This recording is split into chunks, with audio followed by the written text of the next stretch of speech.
얘는 말귀도 잘 못 알아듣고 이해력이 좀 떨어져요. 처음 만난 프로 강사님 앞에서 저에 대해 이렇게 소개를 했습니다. 누가 했냐고요? 바로 남자친구 어머니가요. 여러분이라면 그 순간 어떻게 하셨을 것 같아요? 참고 사귀면서 하루 종일 기분이 상한 채로 있었을까요? 그리고 그 선택이 그날 하루를 완전히 바꿔놓았습니다. 아니, 정확히는 제가 아니라 저를 그렇게 소개한 그분의 하루를 바꿔놓았죠. 골프장을 나올 때쯤 프로 강사님이 눈살을 찌푸리며 고개를 절레절레 흔들던 사람은 저를 이해력이 떨어진다고 소개했던 바로 그분이었으니까요. 어떻게 이런 일이 가능했냐고요? 오늘 그 이야기를 들려드리려고 합니다. 시작하기 전에 구독과 좋아요 꼭 눌러주세요. 여러분의 작은 클릭 하나가 콘텐츠를 만드는 큰 힘이 됩니다. 그날은 평범한 주말이었어요. 남자친구 어머니께서 골프를 함께 치자고 제안하셨고 저는 관계 개선의 기회라고 생각하며 흔쾌히 응했죠. 사실 조금 긴장되기는 했지만 함께 운동을 하면서 자연스럽게 대화도 나누고 더 가까워질 수 있을 거라고 기대했어요. 골프장에 도착해서 프로 강사님을 만났을 때까지만 해도 분위기는 괜찮았어요. 날씨도 좋았고 필드의 풍경도 아름다웠죠. 그런데 강사님께 인사를 나누는 순간 제 귀를 의심하게 만드는 말이 튀어나왔어요. 프로님, 이 친구가 오늘 처음인데요. 근데 이 애는 말귀를 좀 잘 못 알아들어요. 이해력도 좀 떨어지는 편이고요. 그래서 설명을 천천히 쉽게 해주셔야 할 거예요. 순간 시간이 멈춘 것 같았어요. 프로 강사님은 어색하게 미소를 지으셨고 저는 그 자리에서 어떤 표정을 지어야 할지 몰랐어요. 처음 만난 전문가 앞에서, 그것도 제가 듣고 있는 상황에서 저를 그렇게 소개하시다니. 아마 어머니는 분위기를 풀어보려는 의도였을지도 몰라요. 혹은 정말로 제가 걱정되어서 미리 양해를 구하려는 마음이었을 수도 있죠. 하지만 그 순간 제 머릿속에는 한 가지 생각이 분명하게 떠올랐어요. 아, 이건 배려가 아니구나. 이건 자존감이 낮은 사람이 자신을 보호하기 위해 쓰는 방식이구나. 심리학을 공부해본 사람이라면 알 거예요. 자존감이 낮은 사람들은 종종 상대방을 살짝 낮추는 방식으로 자신의 불안을 해소하려고 해요. 다른 사람을 깎아내림으로써 상대적으로 자신이 더 높은 위치에 있다고 느끼는 거죠. 이건 의도적인 악이라기보다는 자신도 모르게 몸에 밴 방어 기제인 경우가 많아요. 하지만 이해한다고 해서 모든 게 괜찮아지는 건 아니에요. 저는 분명히 무례함을 느꼈어요. 그건 부정할 수 없는 제 감정이었죠. 그런데 여기서 중요한 선택의 순간이 왔어요. 저는 두 가지 길 중 하나를 선택할 수 있었어요. 첫 번째는 그 말에 상처받고 기분 나빠하고 그 감정을 끌고 가는 것. 두 번째는 그 말을 제 것으로 받아들이지 않고 제 하루를 지키는 것. 저는 후자를 택했어요. 표현은 자유니까 존중은 해줄게요. 하지만 받지는 않을게요. 이게 제가 그 순간 마음속으로 한 다짐이었어요. 모든 기분 나쁜 말에 일일이 반응하면 제 감정은 고스란히 그 사람의 손에 넘어가게 돼요. 그 사람이 한마디 할 때마다 제 기분이 오르락 내리락 하게 되는 거죠. 그건 제 인생의 주도권을 남에게 내어주는 거나 마찬가지예요. 그래서 저는 그 말을 공중에 그냥 놔뒀어요. 그게 제 안으로 들어와서 제 자존감을 흔들지 않도록 의식적으로 거리를 뒀죠.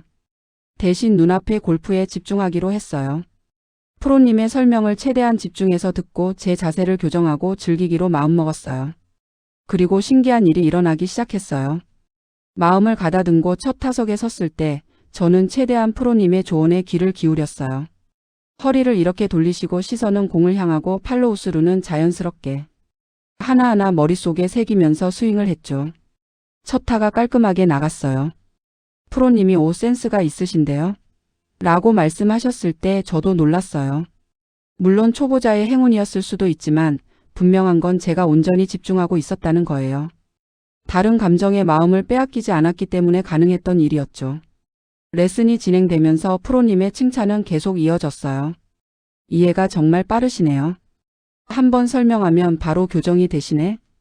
자세가 금방금방 좋아지고 있어요. 운동신경이 좋으신가 봐요. 처음 치시는 분 치고는 정말 잘하세요. 계속 이렇게 하시면 금방 느실 거예요. 솔직히 말하면 저도 제가 이렇게 잘할 줄 몰랐어요. 하지만 마음이 편안하니까 몸도 편안해지더라고요. 긴장하지 않으니까 프로님의 말씀도 귀에 쏙쏙 들어왔고 그걸 바로 적용할 수 있었어요. 반면에 저를 소개하셨던 그분의 상황은 어떻게 표현해야 할까요? 정반대였어요. 아니, 제가 방금 왼쪽 방향으로 가라고 했잖아요. 왜 오른쪽으로 가세요? 프로님의 이 말을 시작으로 상황은 점점 더 아이러니하게 전개됐어요. 공을 제대로 맞히지 못해서 헛스윙을 여러 번 하셨고 프로님이 자세 교정을 해주셔도 금방 다시 원래 자세로 돌아가셨어요. 허리를 덜 굽히세요라는 말을 몇 번이나 들으셨는지 몰라요. 더 난처했던 건 방향 지시를 잘 못 알아들으신 거예요. 그쪽 티박스로 이동하시면 됩니다 라고 하면 엉뚱한 곳으로 가시고 공이 저기 떨어졌으니까 그쪽으로 가보세요라고 하면 정반대 방향으로 걸어가시고 프로님이 계속 다시 불러서 방향을 알려드려야 했어요. 프로님의 표정이 점점 굳어지는 게 보였어요. 처음에는 친절하게 웃으면서 설명하셨는데 시간이 지날수록 눈살을 찌푸리시고 작은 한숨을 내쉬시는 게 느껴졌어요. 그리고 저를 보실 때랑 그분을 보실 때의 표정이 확연히 달라지더라고요. 아니, 제가 지금 세 번째 말씀드리는 건데. 프로님이 이렇게 말씀하시는 걸 들으면서 저는 복잡한 감정이 들었어요. 안타까우면서도 동시에 기묘한 아이러니를 느꼈죠. 처음에 저를 말귀를 못 알아듣고 이해력이 떨어진다고 소개하셨던 그분이 정작 본인이 그 모습을 그대로 보여주고 계신 거예요. 제가 복수하려고 한 것도 아니고 의도한 것도 아니에요. 그냥 상황이 그렇게 흘러간 거예요. 레슨이 끝나갈 무렵 프로님이 정리하면서 이렇게 말씀하셨어요. 오늘 보니까 여자친구분은 정말 센스가 있으세요. 다음에 오시면 더 재미있을 거예요. 저를 가리키며 하신 말씀이었어요. 그리고 다른 분께는 특별한 말씀 없이 그냥 오늘 수고하셨습니다 정도로만 인사를 하셨어요. 클럽하우스로 돌아오는 카트 안은 조용했어요. 어색한 침묵이 흘렀죠. 저는 창밖을 보면서 생각했어요. 만약 내가 그 말에 기분 상한 채로 레슨에 임했다면 어땠을까? 아마 잘 치지 못했을 거예요. 마음이 불편하면 몸도 경직되고 집중도 안 되고 프로님의 조언도 제대로 안 들렸을 거예요. 그리고 결과적으로는 정말로 제가 이해력이 떨어지는 사람처럼 보였을지도 몰라요. 하지만 저는 그 말을 제 것으로 받아들이지 않았고 그 덕분에 저 자신을 온전히 지킬 수 있었어요. 그리고 그 결과는 저를 깎아내린 말과는 정반대의 모습으로 나타났죠. 이 경험을 통해 저는 중요한 깨달음을 얻었어요. 그건 바로 무례한 말은 내가 받지 않으면 그 말은 그대로 그 사람의 자기소개가 된다는 거예요.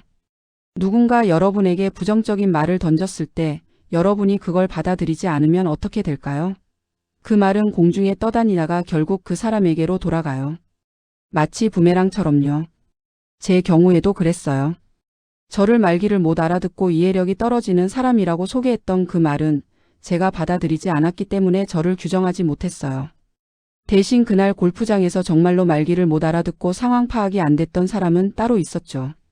이건 단순히 복수나 인과응보의 문제가 아니에요. 심리학적으로 설명하면 자기충족적 예언의 반대 현상이라고 할 수 있어요. 자기충족적 예언이란 어떤 예상이나 믿음이 실제로 그런 결과를 만들어낸다는 개념이에요. 예를 들어 나는 이번 시험을 못 볼 거야 라고 생각하면 실제로 긴장해서 실수를 하게 되고 결국 못 보게 되는 거죠. 제가 만약 나는 말귀를 못 알아듣는 사람이야 라는 말을 받아들였다면 저는 그 틀 안에 갇혔을 거예요. 레슨을 받으면서도 내가 이해를 못하는 건 당연해 어차피 나는 이해력이 떨어지니까라고 생각하면 제대로 집중하지 못했을 거고 결과적으로 정말 그렇게 됐을 거예요. 하지만 저는 그 말을 거부했어요. 아니, 나는 그런 사람이 아니야. 나는 충분히 잘할 수 있어 라고 스스로에게 말했죠. 그리고 그 믿음이 현실이 됐어요. 이게 바로 우리가 일상에서 마주하는 무례함을 다루는 핵심 원리예요. 다른 사람의 부정적인 말이나 평가는 우리가 그것을 받아들이기로 선택할 때만 우리를 규정할 수 있어요. 물론 쉽지 않아요. 특히 그 말이 우리에게 중요한 사람에게서 나왔을 때는 더욱 그렇죠. 부모님, 상사, 선생님, 연인. 이런 사람들의 말은 우리에게 큰 영향을 미치기 때문에 무시하기가 어려워요. 하지만 여기서 중요한 건 무시한다는 게 반응하지 않는다는 뜻이 아니라는 거예요. 저도 그날 감정을 느꼈어요. 무례함을 느꼈고 당황했고 순간적으로 화도 났어요. 하지만 그 감정을 느끼는 것과 그 감정에 지배당하는 건 다른 문제예요. 저는 감정을 느끼되 그 감정이 제 행동을 좌우하지 않도록 했어요. 아, 기분이 나쁘네. 하지만 이 기분 때문에 내 하루를 망치지는 않을 거야 라고 생각한 거죠. 이런 태도를 심리학에서는 감정 조절 또는 정서 지능이라고 불러요. 자신의 감정을 인식하면서도 그것에 압도되지 않고 상황에 맞게 적절히 대응하는 능력이죠. 그리고 여기에는 또 하나의 중요한 요소가 있어요. 바로 경계 설정이에요. 저는 그날 분명한 경계를 세웠어요. 당신의 표현은 자유예요. 하지만 나는 그걸 내 것으로 받아들이지 않을 거예요. 그건 나의 자유고 나의 권리예요. 이게 바로 건강한 관계의 핵심이에요. 상대방의 자유를 존중하되 나 자신의 경계도 지키는 것. 상대방이 무슨 말을 하든 그건 그 사람의 선택이지만 그 말이 나를 규정하게 할지 말지는 나의 선택이라는 거죠. 많은 사람들이 이 부분에서 혼란스러워해요. 그럼 모든 비판을 다 무시하라는 거예요? 다른 사람의 피드백을 귀담아 듣지 말라는 거예요? 이렇게 물어보시는 분들이 있어요. 아니에요. 건설적인 비판과 무례한 평가절하는 다른 거예요. 건설적인 비판은 구체적이고 행동 지향적이며 성장을 돕는 의도가 담겨 있어요. 이 부분에서 이렇게 하면 더 좋을 것 같아요 라든지 다음에는 이런 방식을 시도해 보는 게 어떨까요? 같은 식이죠. 반면 무례한 평가절하는 모호하고 인격을 공격하며 상대방을 낮추는 것이 목적이에요. 너는 원래 그래, 너는 이해력이 떨어져, 너는 항상 실수해 같은 말들이죠. 우리는 전자는 귀담아들되 후자는 받아들이지 않으면 돼요. 그리고 그 구분을 하는 것도 우리의 능력이자 선택이에요. 골프장에서 돌아온 후 저는 며칠 동안 그날의 일을 곱씹어 봤어요. 그리고 하나의 중요한 결론에 도달했어요. 나를 지키는 것은 이기적인 게 아니라 필수적인 거구나. 우리는 종종 다른 사람의 말을 무시하거나 거부하는 걸 무례하다고 생각해요. 특히 한국 문화에서는 윗사람이나 어른의 말에 복종하는 게 미덕으로 여겨지잖아요. 그래도 어른이 하시는 말씀인데 부모님 말씀을 어떻게 무시해? 이런 생각들이 우리를 지배하죠. 하지만 저는 그날 깨달았어요. 다른 사람을 존중하는 것과 나 자신을 지키는 것은 양립할 수 있다는 걸요. 저는 남자친구 어머니의 표현의 자유를 존중했어요. 그분이 그렇게 말씀하시는 것 자체를 막으려 하지 않았고 그 자리에서 반박하거나 항의하지도 않았어요. 하지만 동시에 그 말이 나를 규정하도록 두지도 않았어요. 이게 바로 성숙한 경계 설정이에요. 상대방을 공격하지 않으면서도 나 자신을 지키는 것. 그리고 결과는 스스로 말해줬어요. 제가 나를 지키고 나에게 집중했을 때 저는 더 나은 모습을 보여줄 수 있었어요. 만약 제가 그 말에 휘둘려서 기분 나빠하고 자존감이 상한 채로 레슨에 임했다면 실제로 못했을 거예요. 그리고 그랬다면 역시 나는 이해력이 떨어지는 사람이었어라고 스스로 확인하게 됐겠죠. 하지만 저는 다른 선택을 했고 그 선택이 저를 구했어요. 누군가 여러분을 깎아내리는 말을 할 때, 여러분의 능력을 의심하는 말을 할 때, 여러분을 부정적으로 규정하려고 할 때, 그때 기억하세요. 그 말을 받을지 말지는 여러분의 선택이라는 것을요. 물론 이건 연습이 필요한 기술이에요. 하루아침에 완벽하게 할 수 있는 게 아니에요. 저도 아직 배우는 중이고 때로는 실수도 해요. 어떤 날은 다른 사람의 말에 상처받기도 하고 그 말이 계속 머릿속을 맴돌기도 해요. 하지만 연습할수록 나아져요. 한 번씩 성공할 때마다 나를 지키는 것이 가능하다는 걸 확인할 때마다 그 능력은 강해져요. 그날 골프장에서 저는 중요한 교훈을 얻었어요. 첫째, 다른 사람의 부정적인 말은 내가 받아들이지 않으면 나를 규정할 수 없다. 둘째, 자존감이 낮은 사람은 다른 사람을 낮춤으로써 자신을 보호하려고 한다. 이건 그 사람의 문제지 내 문제가 아니다. 셋째, 내가 나를 지키고 나에게 집중할 때 나는 최고의 모습을 보여줄 수 있다. 넷째, 무례한 말을 던진 사람은 결국 그 말을 스스로 증명하게 된다. 그리고 마지막으로 가장 중요한 것. 나를 지키는 것은 이기적인 게 아니라 나를 사랑하고 존중하는 것이다. 여러분도 오늘부터 연습해 보세요. 누군가 여러분에게 부정적인 말을 던질 때 그 말을 받지 않는 연습을요. 당신의 표현은 자유예요. 하지만 나는 그걸 내 것으로 받아들이지 않을 거예요. 처음에는 어색하고 어려울 거예요. 내가 너무 냉정한 건 아닐까?